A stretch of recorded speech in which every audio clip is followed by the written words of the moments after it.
TLC once ran a promo for Little People Big World where they used the word family 11 times in 30 seconds. 11 times.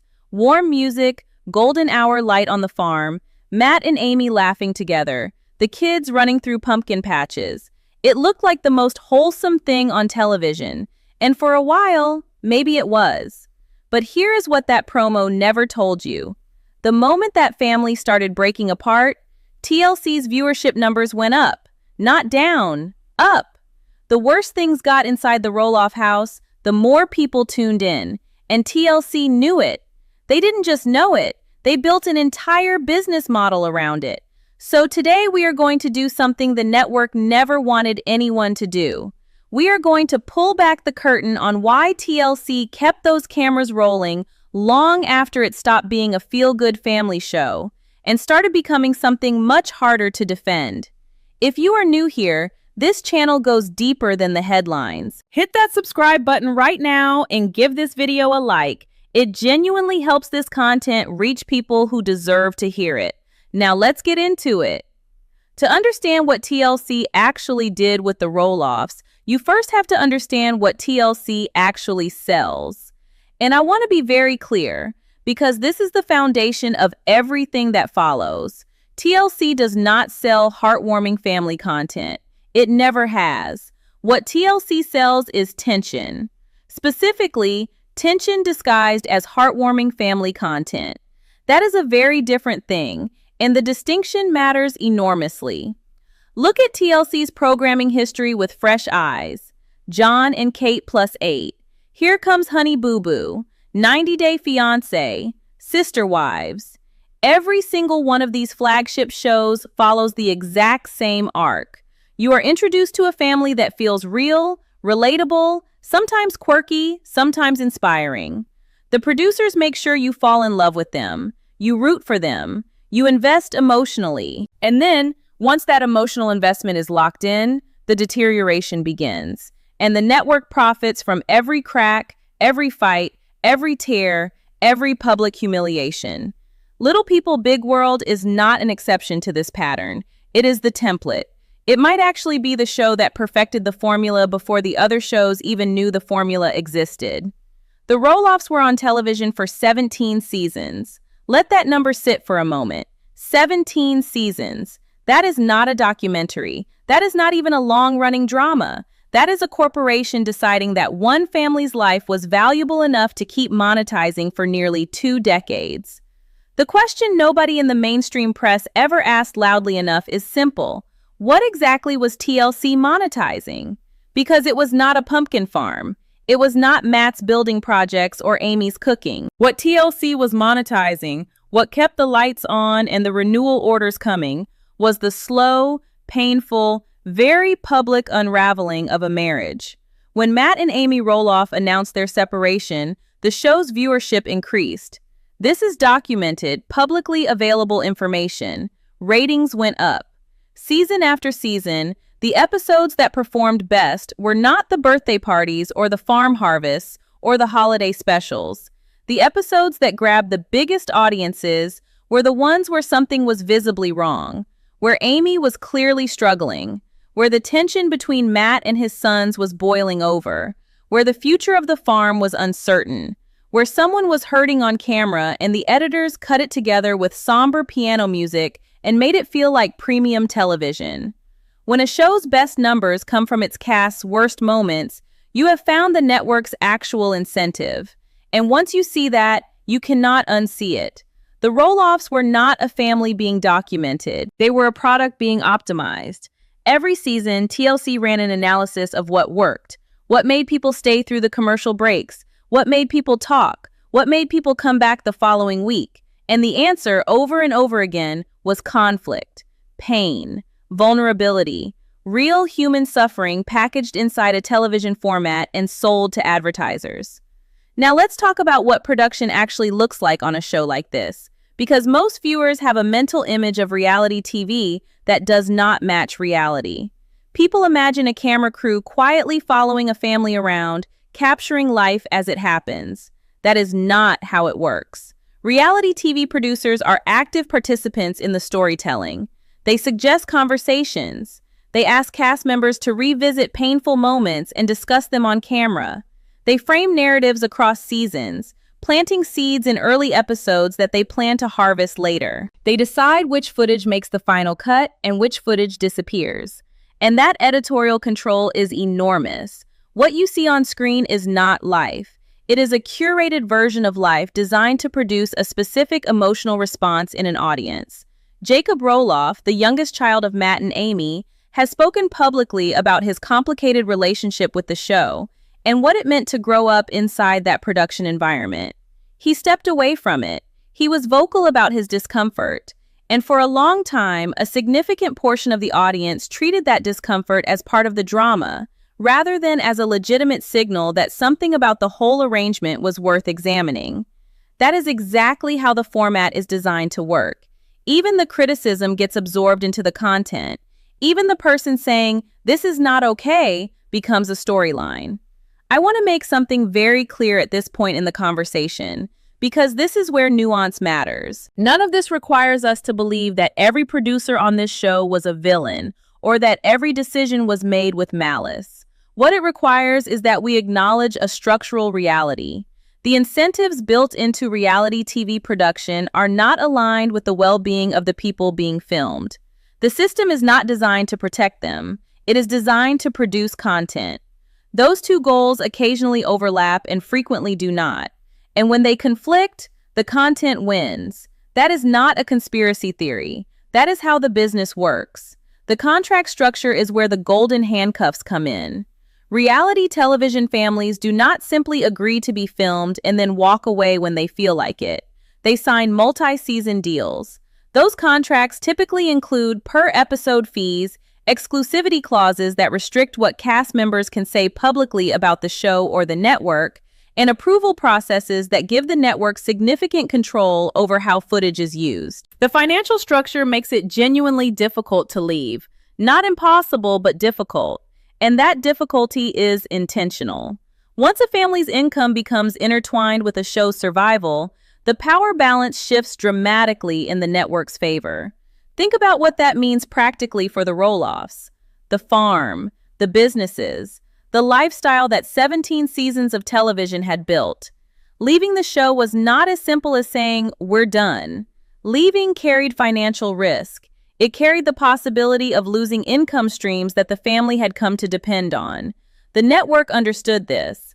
The network had structured the arrangement to ensure this. And that structural reality is part of why cameras were still rolling through moments that, in any other context, we would have recognized as too private, too painful, too personal to broadcast. Amy Roloff's most difficult episodes are worth naming directly because I think audiences sometimes watch pain without quite registering what they are watching. There are episodes of this show where Amy is clearly not okay, where she is processing genuine grief, the end of a long marriage, the loss of the life she had built, the uncertainty of who she was going to be on the other side of it. And the camera was there. And the editors assembled that footage into compelling television, and TLC scheduled it during a ratings period and sold advertising around it. The audience watched. Some cried, some posted about it online, and the network called it a successful episode. At what point does documenting someone's real pain cross a line?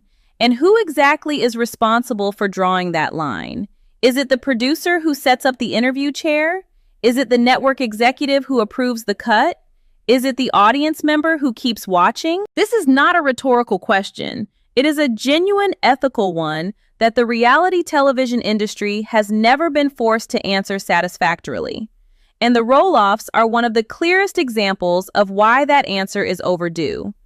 The consent issue with the children is the part of this story that I think is the most unresolved and the most uncomfortable. The Roloff kids were minors when this show started. Children. They could not meaningfully consent to having their developmental years broadcast to millions of strangers. They could not consent to the camera being present during arguments, during vulnerable moments, during the ordinary private experiences of growing up.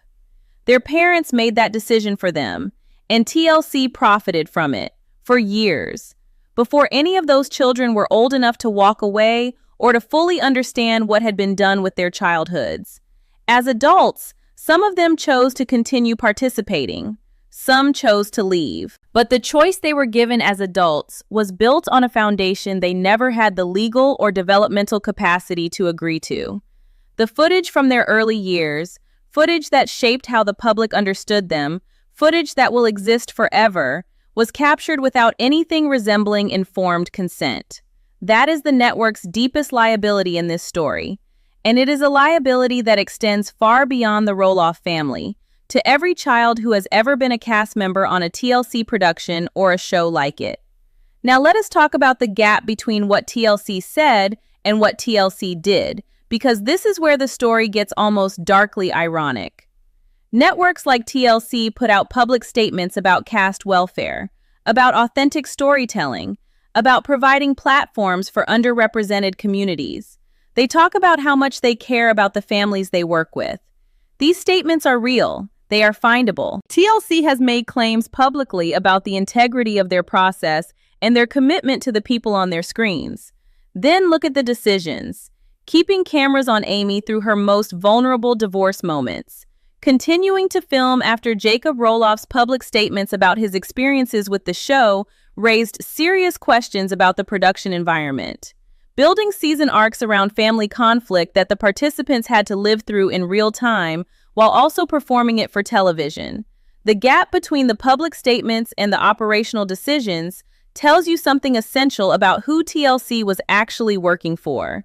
It was not the Roloffs. It was the advertisers. It was the ratings. It was the renewal order for next season. And this is not a problem unique to Little People Big World. In 2024 and 2025, there has been growing public and in some cases legal scrutiny of how reality television treats its subjects. Investigations into the treatment of child cast members. Discussions in legislative spaces about whether reality TV minors deserve the same protections that child actors in scripted television receive under law.